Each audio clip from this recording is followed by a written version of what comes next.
All right. Hello and welcome to another Expert Inside interview. My name is John Golden from Sales Pop, online sales magazine, and Pipeliner CRM, joining you as usual from a sunny San Diego. And today I'm delighted to be joined by David Johnson, who actually is also in a sunny San Diego just down the road from me. How you doing, David? I'm doing great. Hi, John. Thanks for having me on. Absolutely. David's a high impact financial leader, more than 25 years experience in private credit, capital markets, and risk management. CEO and founder of Vervent, he has built a global financial services powerhouse, transforming the company into an award-winning nine-figure brand since 2008. And what we're going to talk about today is, I think you also wrote the book, Figure the F Out. Am I correct?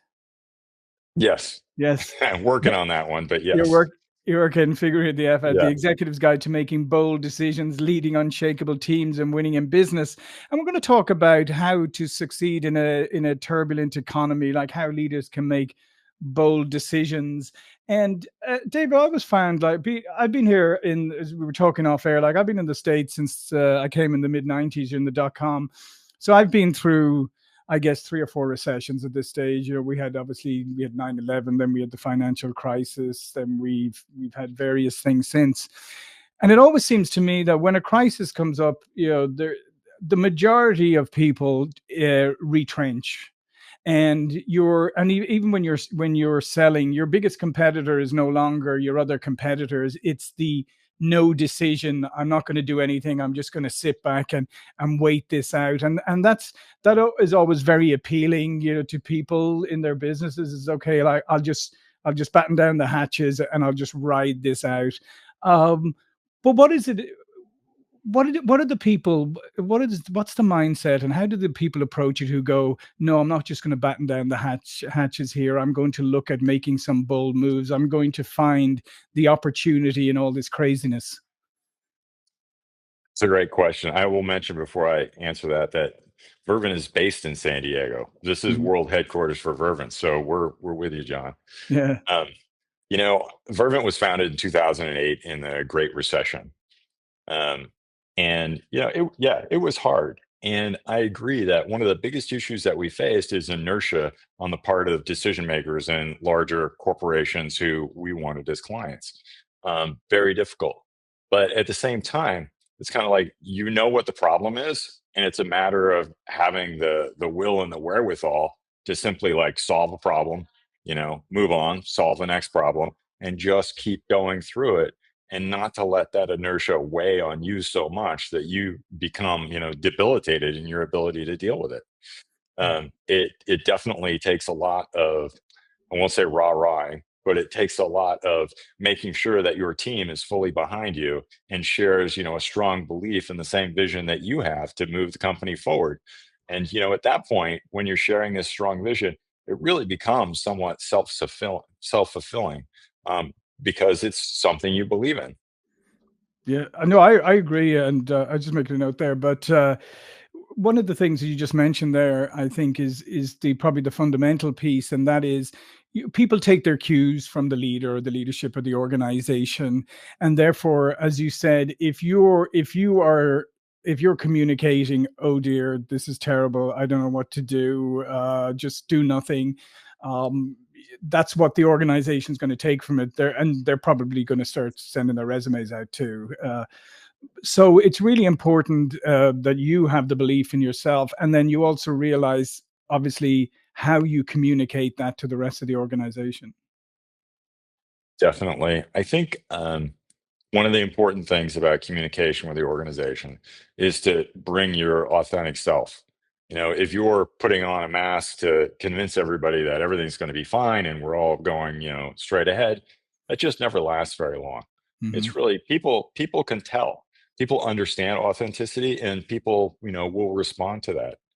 Um, we also have at Vervent, we have several kind of like we don't publish these or anything, but it's kind of like the way we do business here.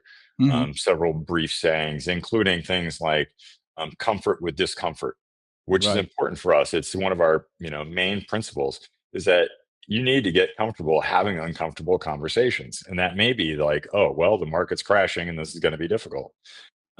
Things like action in the face of uncertainty. there may be a lot of uncertainty, but you need to take action of some kind to move the situation forward. You can't let yourself be overcome by the inertia that we were just discussing.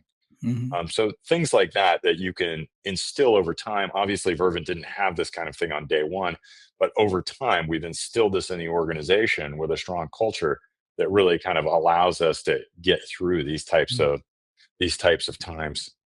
So, how would you advise people to free themselves if they're feeling paralyzed right now? If they're really not taking action, they don't know what action to take. They're afraid to take action. What advice would you give to them? I would say, one, action is always better than no action. And if you go in the wrong direction, you can course correct later. Mhm. Um, Two, probably more importantly, I tend to divide up the world in my mind into things that I can impact and things that I cannot impact. Mhm. And time spent thinking about things that you cannot impact is generally wasted. And it's, just a psychic loss because it just, it inflicts that toll on you. I mean, it's a very stoic way of looking at the universe. But I think it serves well in today's environment and, with today's workforce. It's like you really just need to get focused in on those things you can change. Solve one problem, great, move on, solve the next problem. Yeah, and I like that because again, it's simple advice, but as I always say, simple doesn't necessarily equate to easy. But that concept of just finding an issue, solving it, and then moving on to the next one, and not trying to always be 10 steps ahead or looking, knowing where you're going, but not being so focused on the destination that you actually aren't moving. It's a good point. It's a good point. One of my favorite books, which is out of print, so maybe it's not everybody's favorite book, but but it's called The Will to Manage by Marvin Bower, who was he wasn't the founder of McKinsey and Company, but he was the guy who Mhm. turned it into a consulting powerhouse. And it's kind of maybe it's went out of print because the entire premise of the book is more or less in the title. It's like you have to have the will to Mhm. do what's required. um, and you want to like hold that will tight and make sure that you don't expend it needlessly on these things that you can't impact, but you need to have just the sheer will to like do some stuff. And that's not always an easy thing to do. And you know everybody has off days, everybody Mhm. gets hit by inertia, everybody hesitates sometime in the face of great uncertainty.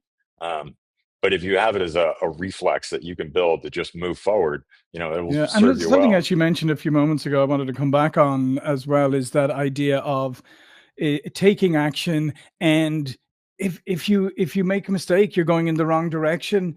I mean, you just figure that out early and just change direction. It's not like nothing is forever. Like when you're on the wrong road, you don't have to stay on it. And I think Yeah, nowadays it is absolutely. actually a lot easier than it used to be to in many businesses to course correct if you're paying attention. But I think that idea of, yeah, take action. If it's the wrong action, fine, just fix it, find a different one. But the whole idea of the pivot is like Yeah. so now entrenched in literature and in our culture that it seems completely normal. And to me, it should be. It's You need to take action. It's the wrong action. You move to the next action. And sometimes what you're doing is there's a couple different ways to look at it. One would be Mhm. rapid prototyping. Right, in a physical world, rapid prototyping, you build SpaceX, you build something, it blows up, you build the next thing, it blows up a little later. It's not any different in the service industry. You build out a service, you put it out there, it blows up, you try again until you get it right. um, I've heard some of since we're in San Diego, there's so many Mhm. military personnel here that my military friends would refer to this as what they call Right. recon by fire, which is if you want to know what's in those bushes over there, you just shoot the bushes. It's like Yeah, that's yeah, one way yeah, to yeah. find out. And the other thing that they always say is, the minute all the plans go out the window, the minute you're in combat. So, and it's kind of the same for business, isn't it? Yeah, Because things unfold and often in ways that you could never imagine. absolutely. I like the Yeah, Mike Tyson quote, which is of the same ilk, which is everybody has a plan until they get exactly. punched in the face, which is so true. But it's also, since we're going for quotes, it's like, and I don't even remember who said this, but plans are useless, but the act of Yeah. planning is priceless. And a lot of the prep that we do, all business people do it, is to plan kind of, endlessly around stuff to provide yourself with the flexibility to be able to change course rapidly when Mm. circumstances change, and to be prepared for these instances. I actually, I'm still amazed by this, but when we were hit with the pandemic, when we were hit with COVID, I literally went onto my computer and I opened up a file, Right. pandemic action plan that we had put together Yeah. a couple of years before. And that was our playbook for how to get through COVID. And it worked great.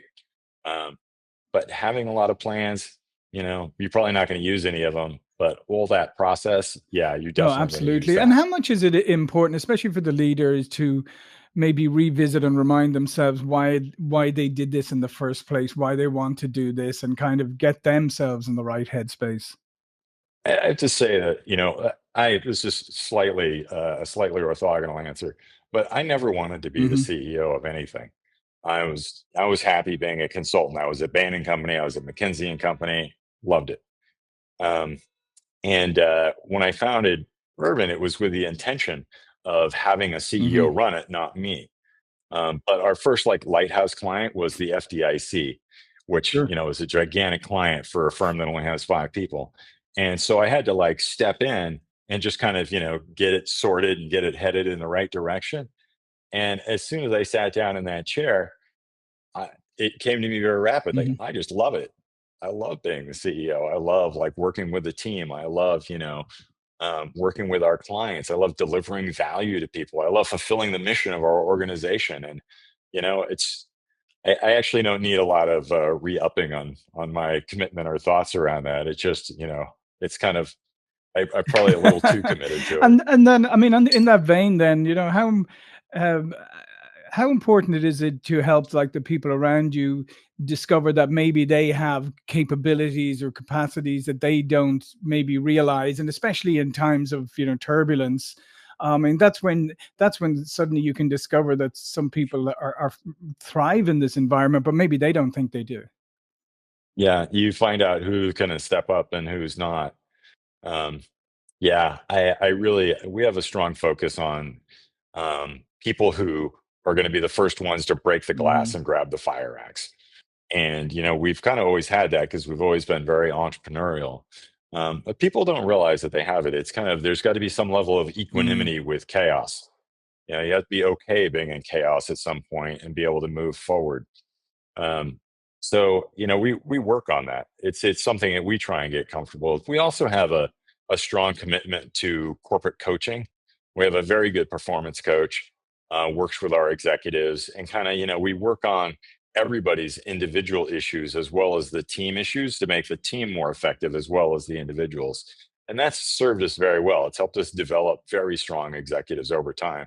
So now when I look at my bench, I'm, very satisfied that, we have Yeah, the bench and that that's we a really need. important topic that you just brought up there about coaching, because I do feel it's one of the things that people often overlook, organizations overlook, individuals. Oftentimes individuals are waiting around for people for their company or whatever to invest in them rather than investing in themselves. Right? I always tell people my first executive level position, first thing I did was hire a coach, an independent coach off my own dime, and it's paid for itself like 3 million times over. Um, what I always say to people, like, I bet you have a hobby of some kind, right? And they say, "Oh yeah, I love golf." And I say, "Do you ever hire a golf coach?" "Oh yeah, yeah, yeah." Blah blah blah. And said, "So you pay for somebody to help you with something that you enjoy doing, but it doesn't put the bread on your table. But you wouldn't invest any money in a coach to help you do your job better." Yeah, I've run into some resistance. We've done several acquisitions and integrating Right. people into the coaching infrastructure. If they haven't done it before, they're doubtful. And I use the same kind of analogy, but I always use the Hmm. fitness trainer at the gym one because someone goes to the gym, you're like, so you wouldn't hire Right. a fitness Yeah. trainer ever, and it's like it's the same No, it, thing. it is. Yeah, if you want high performance, you need to be able to Exactly. And be obviously, I coachable. mean, you need the right coaches. I mean, that's the other thing too, is a lot of people don't understand what coaching is or even how to coach, and maybe some people's last experience of coaching was somebody just shouting at them. And I think that's telling them what to do. And I think that's the important thing too, when they realize that real coaching is very, very different. Yeah, I agree with that. I think the other step that CEOs often miss is that, you go into an organization and they may have like everybody gets to have a coach and, the top 20 people or something like that. But the coaching is much more powerful if it's Mhm. the same coach who's coaching, the group of people. 20 would be a lot.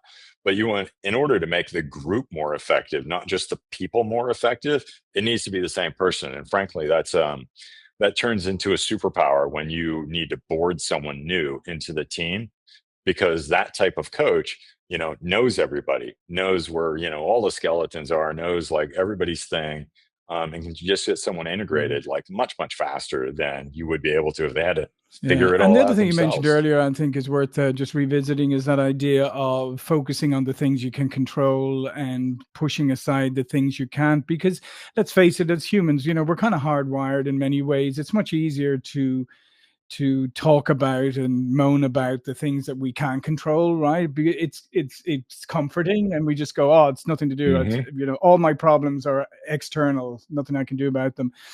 Being able to push that aside and focus on what you can control, that's almost an art in itself. Yeah, there's no doubt it's very difficult. And I certainly remember many days, early at Vervent, where you just feel like you've got all these plates spinning in the air and they're all going to come crashing down at any moment because, X, Y, or Z is going to happen. And it's all Mhm. external stuff. It's all stuff that you can't impact. And it really does. It defocuses you from the things that you can impact and therefore degrades your effectiveness. um, the ability to like set stuff aside, Yeah. it takes a while. It definitely takes a while, and I think it takes a certain degree of maturity and confidence to Yeah, get and to I think that sometimes point. you have to ask yourself then, what inputs are what inputs are you putting into your brain, and are they the ones that are, it's like I would say, if you wake up in the morning and the first thing you do is you indulge in whatever news from whatever side of the spectrum you happen to be on. News isn't there to inform you anymore; it's there to provoke you and provoke a reaction. So if you want to start off your day angry and unhappy, by all means do it, but it's not going to be very productive. There's a lot of doom scrolling that goes on in the world. Yeah, I try and avoid that. I try and avoid, most social media Mhm. platforms other than LinkedIn. Um, I do consume a lot of news from a lot of sources, and I try and avoid those that are like, kind of Yeah. overly biased one way or another. But I agree, so many of the information sources that people have are so partisan or so biased. They just live in their own little information silo, and if you say something different than what Yeah. they believe, they think you're crazy because, the only thing Yeah, they've ever yeah, heard is that. absolutely. I mean, it's such a strange phenomenon. And you're right. Same with social media. You're looking on Instagram and you see somebody you used to work with standing beside their new Lamborghini, and you're like, oh, my life sucks. And there's great. Turns out it wasn't even their Lamborghini, but it's okay. Now you're all discombobulated for the rest Yeah. the rest of your day. Tell me about those. Just go back. Tell me about those moments when you maybe were, oh, the plates are all going to fall down. Everything's going to, when those moments when maybe you lose confidence. How did you dig yourself out? For me, there's a couple different things that I'll do if I really need a break and I need to kind of get myself straightened out. Um, one, I'll Mhm. just go work out. Whatever it is, go for a run, go do a yoga class, go lift weights, something like that. But you got to do it to the point where it really does tear Mhm. whatever it is out of your mind. You can't just kind of go, limping down the road, kind of worrying about all these external factors. The other thing is I'll hop on my motorcycle and go for a ride. Couple hours on the motorcycle. As Mhm. you know, if you're on a motorcycle, and if you're not paying Yeah. attention, you're probably going to die. So it's a great way to clear out your head. And I love motorcycles, so I'm always happy to do it. But I find those are great breaks. On a more direct fashion, I'll talk Mhm. to our coach and, kind of have her set me straight. I've got several people I talk to that I know whenever I talk to them, they're kind of like, I'll walk away, feeling kind of, reinvigorated and refreshed. And Yeah. I make use of that.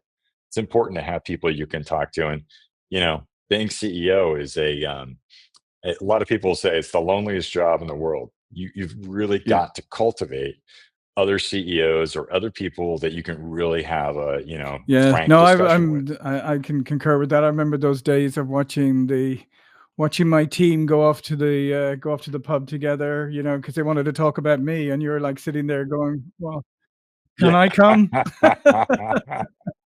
And you have to give them their space.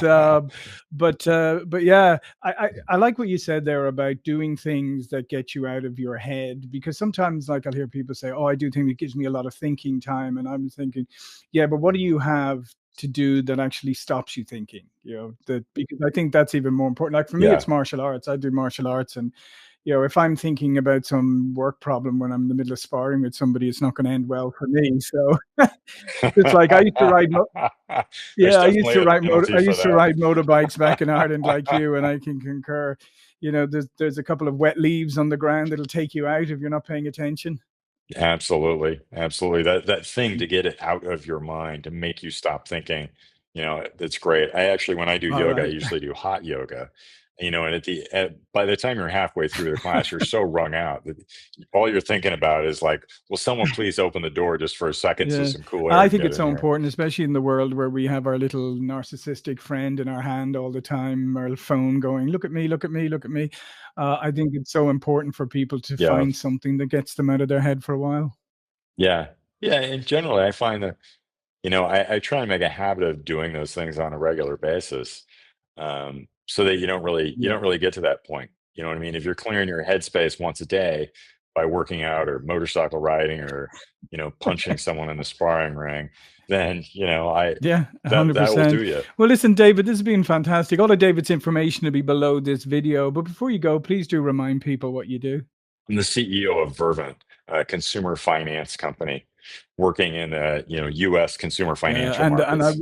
yeah, John, thanks so absolutely. much And for I having would me. encourage you to go check it out. And remember, now's the time to make bold decisions, take bold steps, and good luck with finding, somebody's going to find the silver lining in all of this. So why shouldn't it be you? All right. Exactly. Thanks, Thanks David. so much, Bye John. now.